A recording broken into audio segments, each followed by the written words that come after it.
Due to what appears to be an internal leak from a Meta presentation, we may have gotten a look at what the new Meta Quest 3 Lite looks like, being called here the Meta Quest 3S. Keep in mind here, the validity of these is a big question mark, as this was posted on Reddit and quickly removed after. It does appear to be a presentation where you can even see the person's face still showing up in the corner. This Quest 3S does give us a lot to glean from the presentation though, as it had been rumored for a while the Quest 3S or Quest 3 Lite as we knew it would be similar to the Quest 3 in that it would have full color mixed reality pass-through, use the same Snapdragon XR2 Gen 2 processor, but potentially use older optics such as the Quest 2 lenses or even the Oculus Go. That seems valid here in the leak. This does look bigger, thicker than the Quest 3. It looks like a shell or frame much more similar to the Quest 2 or even the Oculus Go. Multiple sensors in kind of a weird bug-eyed design. I would be surprised if that was the exact final design that came out, but the Quest 3 itself, people said, looked real ugly with its weird 3 pills on the front, so maybe they'd be trying something new here. These type of graphics are commonly what's used internally in Meta in their research team when they're talking to Meta users, getting feedback on things. And although we can't verify that this is legitimate or what that's from, it is an interesting insight to see. And although we aren't currently able to legitimize this report, it does show some interesting things in the renders you see. There doesn't seem to be any sort of IPD adjustment on the bottom. There just looks to be a power button and a volume rocker. This would also stand to the rumors of the fact that the Quest 3 Lite is supposed to be significantly cheaper, meaning they saved money by sticking to the sort of IPD the Quest 2 had inside where you move the lenses yourself, or possibly with big enough optics they might not have an IPD adjustment, although Oculus Meta has always been pretty big on that. It would be hard to see them scrap that. It looks as though these are early renders because you can't see a USB-C port anywhere on it unless the USB port's hidden and it scrapped the aux port somewhere else, or maybe the whole thing uses some kind of wireless charging, although that would drive that price up when this is really supposed to be coming in at around $299, making it the cheapest, most approachable headset and potentially a replacement for the Quest 2. Whether this is an early design or just a total fake, we are still confident that a Quest 3 Lite is supposed to be coming this year in that price range. Whatever this is, in one of the pictures here you can see a potential white silicone cover also covering over the padding of the facial interface, which looks similar to the other facial interfaces we've seen, so maybe they know now they need to include some kind of cover in case people hate the padding. What do you think? Do you think this design is too drastic or strange? Do you think this design could actually make it to the final market? Meta continues to invest in their mixed reality side, even though a lot of users so far that I've talked to said they're still mostly only playing VR games or using mixed reality to show it off to others, with rumors of the new Quest 3 Lite fully sticking to that mixed reality color pass-through. And now Meta's even releasing a new mixed reality showcase for Unreal Engine developers to help show them what best practices are in Unreal Engine to continue developing for mixed reality. Phanto was recently released for Unreal, although there's an open source port of this previously already for Unity. This helps developers learn how to make projects in mixed reality using things like its internal depth API, the scene mesh, of course the pass-through itself, and how they can place objects that are going to interact with the environment around them, making for more performance and realism. This is really something only for developers at this point to learn what to do further, but it does show they're still betting on mixed reality and still pushing that side of it. Personally, I find mixed reality is a cool thing to show people because it really wows them their first time in. Beyond that, I don't play much in mixed reality, occasionally Demio, just so I can keep an eye on my surroundings and the world around me, and it's a game that is, I would say, still as interesting in mixed reality. It doesn't take away from it, where a lot of games I want to be fully immersed. I want to be in virtual reality. What about you? Is there some top mixed reality games that you've actually been spending some good time in and you're really enjoying, or do you feel like it's still a bit gimmicky and it's really just something you might show other people or not even use yourself? A study looked into VR motion sickness, trying to figure out what refresh rate threshold is the most important to keep people from getting sick in virtual reality. A university in China was using a specific headset for all of their testing though, a Pimax 5K, because it can go all the way up to 180 hertz. And currently in the world of gaming, we talk about refresh rates with monitors, and basically the higher the better, but it's not something we have to think about as far as motion sickness when just gaming flat. This was a small study and only on one headset. 32 participants, 16 male, 16 female, tried 60, 90, 120, and even 180 frames per second to see the amount of sickness that it affected them with. They found as they upped the frames per second up to 120, people kept getting less and less motion sick, and if they went all the way to 180, there was diminishing returns as far as how much it helped people, meaning that 120 really seemed to be the right spot to help most people not get sick in virtual reality. This is an important step for virtual reality because motion sickness is probably the biggest reason that keeps people out of VR. And when I say motion sickness, it's important to clarify VR sickness is actually more akin to simulator sickness, because with regular motion sickness, when people bring up that phrase, they're usually talking about when you're in a car, your body's feeling a lot of movement and it makes you sick. Where in virtual reality, it's the opposite. Your body's feeling no movement, but your brain is seeing movement from your eyes, and then it makes you sick because it doesn't know what to do. Although both the Quest 2 and Quest 3 support 120 Hz, most applications applications aren't running at that. A lot of titles on Quest 2 actually run down as low as 72, and many of them on the Quest 3 have been upgraded to 90, but 120 is a high frame mark to run at, and it does destroy the battery life on the Quest 3 to where they've even added options to turn off that 120 Hz refresh rate to help save battery life, maybe at the cost of motion sickness. We could go a lot deeper into motion sickness because there's multiple other causes besides just frame rate. There are a lot of different ways that you can help yourself if you are someone who gets VR motion sick, but the short of it for this video is if you are someone who tends to get motion sick or you're showing someone VR that might, always choose applications that don't have you using the joystick running around. Applications where you use real world movement are less likely to get them sick, and blowing a fan on somebody while they're doing it, that air, it even helps perceive a bit of the motion. That can really help people. It's something that the technology has to overcome, but people forget when original Doom came out, even on just TVs, people were getting really sick playing Doom. So it's not something the gaming industry hasn't had to get over before. It's just a much more complicated when you're fully immersed in a virtual environment to get past it. Question that comes up in the VR industry again and again is why can't we just take every great video game that's come out over the last 20 years and put them all in VR for people to experience in a new way? Unfortunately, that's much more complicated than it sounds, but a big barrier has just been there hasn't been a studio dedicated to this cause. There's been a lot of modders that have done great work modding in the community, people that have made it happen. And of course, some game developers have stepped in and at least tried to port their games over or make them in virtual reality. But a big announcement this week came from the company Impact Reality. If you aren't familiar with them, the founders are all VR content creators, VR industry professionals that came together and created a company that did a lot of VR marketing, but now they're making a new branch, Flat to VR Studios. Flat to VR Studios is a gaming company that is bringing in a bunch of talented modders, VR game developers, and then going to try to work directly with the big companies that have these IPs to bring over more popular known games into virtual reality. They've partnered up with Team Beef. If you aren't familiar with them, they're the modders that brought over Doom, Doom 3, Quake 3, Half-Life, and a whole bunch of other games that there's tons of videos of people checking out on YouTube, playing these original games brought over into VR and with VR controls even. Their plan is to take these games and bring them over to all the major storefronts too, including standalone Quest, PC, PSVR. And this is early news, so they did just announce this. We don't know of any major titles yet they're working on, but something we'll definitely keep you posted on as this goes, because it would be really great also to see these working easily on Quest, because a lot of the time people have had to go and set up to PC to do this. It's exciting news, and it makes me wonder what are the top games out there you would really love to see ported over. Some of my favorite games in my life have made it over already, like Resident Evil 4. Unfortunately, we're still waiting on Grand Theft Auto San Andreas, so maybe we'll start to see some better ports of other games through this. We're down to the last days as our Quest 3 giveaway is ending at the end of this month, so if you haven't entered that already, there will be links down below to make sure you get entered. I have a question for all of you out there though. BoboVR has said they want to partner up and give away some of their S3 Pro head straps, but I'm wondering, is there other straps out there? You know, some of you still have Quest 2s you're wanting. Would you prefer to see a mix of BoboVR S3 Pros, BoboVR M2 Pluses? What would you prefer to see in a giveaway directly from BoboVR themselves? You've all made this channel so successful that I just want to say a big thank you. We give back as often as we can, and it's amazing to have companies like BoboVR who are huge and have the resources to really help out. So let me know in the comments what you'd love to see in the next giveaway with them,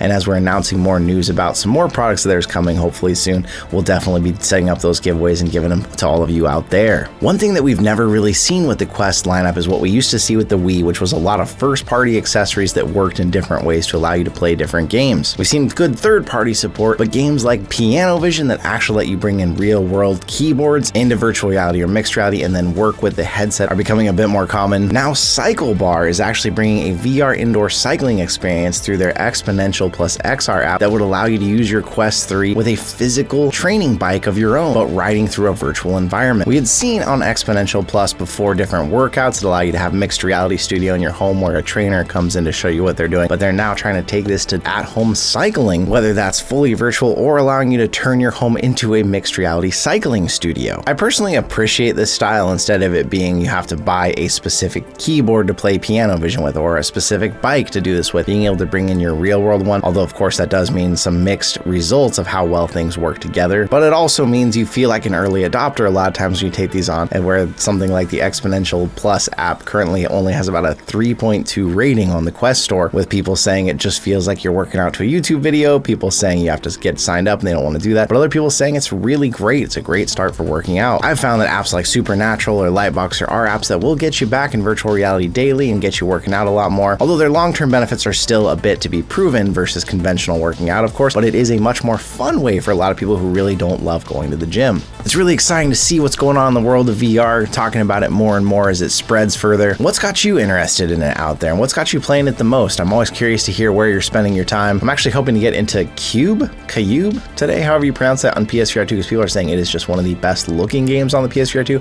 and hopefully that will help remind me if I want to spend more time in mine. But thank you for being here with me, and I'll see you in another reality.